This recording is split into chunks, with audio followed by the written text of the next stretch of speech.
வணக்கம் நண்பர்களே. வேலை மெனக்கெட்டா போய் அமித்ஷா அதிமுகவோட கூட்டணி வச்சார். இந்த அன்வர் ராஜா பேசுகிறார். இதுக்கு முன்னாடி வீடியோ பார்த்தீங்கன்னா தெரியும் பார்க்காதவங்க. இப்போ கூட்டணி இப்போ கூட்டணிக்கு யாருமே வரல.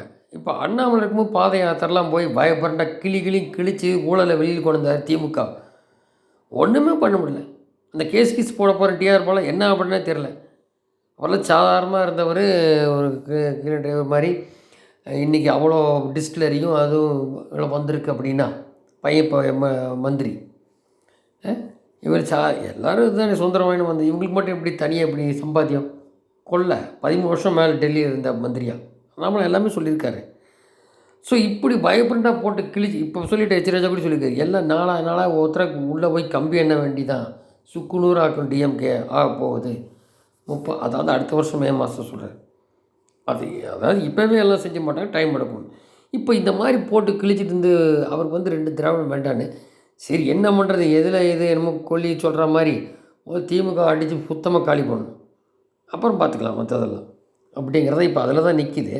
ஸோ இப்படிப்பட்ட வைப்ரன் அண்ணாமலை இனி போஸ்ட் வரப்போகுது, அதெல்லாம் பண்ண போகிற மறுபடியும் பிரச்சாரத்துக்கு ஓகே மாஸ் லீடர். இப்போ அந்த எதிர்த்து இருந்த சின்ன ஜேர்னலிஸ்ட்டாக சொல்ல ஆரம்பிச்சிட்டோம். ஆமாம் அவர் கரெக்டாக இருந்திருக்காரு, எல்லாம் ஆள் இல்லாத போனால் தெரியுது இதுக்கெல்லாம். ஸோ இப்போ இந்த நயினாரேந்திரன் ஆல்ரெடி அதிமுகவில் வந்து ஜெயலலிதா பேரில் மந்திரியாக இருந்தவர். இவர் ஏடிஎம்கே ஃபீல்டில் வசிக்கிறாருன்னு தெரியல, இவரை கொண்டு உட்கார வச்சிட்டாங்க எம்எல்ஏ ரைட்டு. அதிமுக இருந்தவர் கொஞ்சம் விட்டு அதிமுக போயிடும். அப்போ ஒருவேளை ஏதாவது அசைன்மெண்ட் கொடுத்துருக்காங்களா? ஏன்னா இப்போ இந்த மாதிரி அண்ணாமலை கொண்டது இருக்கட்டும் பிரச்சாரத்துக்கு இப்படிலாம் பண்ணும்போது அந்த ரசிகர்களுக்கு பிடிக்காமல் போயிடும்.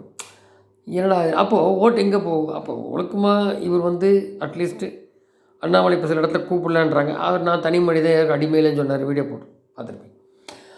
அப்போ அவங்க பதவி கொடுத்தோன்னே பிரச்சாரம் பண்ண போகிறார். இதுக்கடையில் இவர் என்ன இருக்கிற ஓட்டு இப்போ 12% உங்களால் வாங்க முடியாது. முன்னும் முடியாது, அண்ணாமலை முன்னும் கிடையாது பின்னும் கிடையாது. அப்போ இருக்கிறத காப்பாற்றி அட்ஜஸ்டபுளாக அமிக்கபுளாக போகணும். இவர் என்னங்கிறாரு, அமித்ஷா அதுக்கு வேலை மார்க்கெட் பண்ணும்போது அப்போ தினமரை நடத்தி கார்ட்டூன் போடுறாங்க. நாங்கள் 24 இலக்கு இல்லை 29னா நிற்க போகிறது சட்டசபை. அப்போ நைனா சட்டசபை நிற்கலையா? இல்லை அப்படியே ஒத்து ஊதுறாது அதிமுக தான், நான் தான் அதிமுக ஆனால் இருக்கிறது பிஜேபின்னு என்னென்ன புரியல லாஜிக்கே. இதனால தான் அவர் தள்ளி இருக்கார். ஏன்னா அவருக்கு வந்து டிஎம்கே இல்லாமல் வரணும்னு. ஆனால் இப்போ அது குறித்த நேரம் அதே சமயம் மக்களுக்கு விரதம் இருக்க திமுக இந்துக்கள் விரதத்தை ஒழிச்சாகணும், அதுக்கு தான் இந்த கூட்டணி. அதில் ஒன்று பேசுகிறான், கேட்டால் தன் சொந்த கருத்துங்கிறான். அன்றைக்கி அண்ணாமலை பண்ணும்போது சொந்த கருத்து இல்லையா? இப்போ இங்கே தலைவராக்கி இவரே வந்து இந்த மாதிரிலாம் 29 26 இல்லைன்னா என்ன கணக்குன்னு புரியல. யார் இந்த மாதிரிலாம் சொல்கிறதுக்கு இது பண்ணுறாங்க தெரியல. ஒன்றா மோடியோட சொல்லலாம், இங்கே எடப்பாடி சொன்னால் 2 டபுள் இன்ஜின் சர்க்கார் வந்தால் இதாக இருக்கும், திட்டங்கள்லாம் வரும். அப்போ வந்தது இவங்க வந்து எல்லாத்தையும் கெடுக்கிறாங்க, கணக்கு வழக்கு இல்லை, அந்த மாதிரிலாம் சொல்லலாம். திமுக அது எத்தனையோ இருக்குது. அதை விட்டுட்டு 29 அப்புறம் 26 எதுக்கு நிற்கிறேன்? எதுக்கு தலைவர் நீ?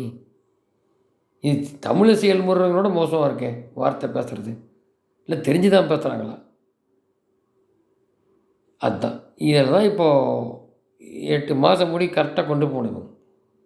ஏன்னா அவன் காத்துட்ருக்கான், இருக்கிறத உடச்சி எடுக்க முடியுமா திமுக? அதான்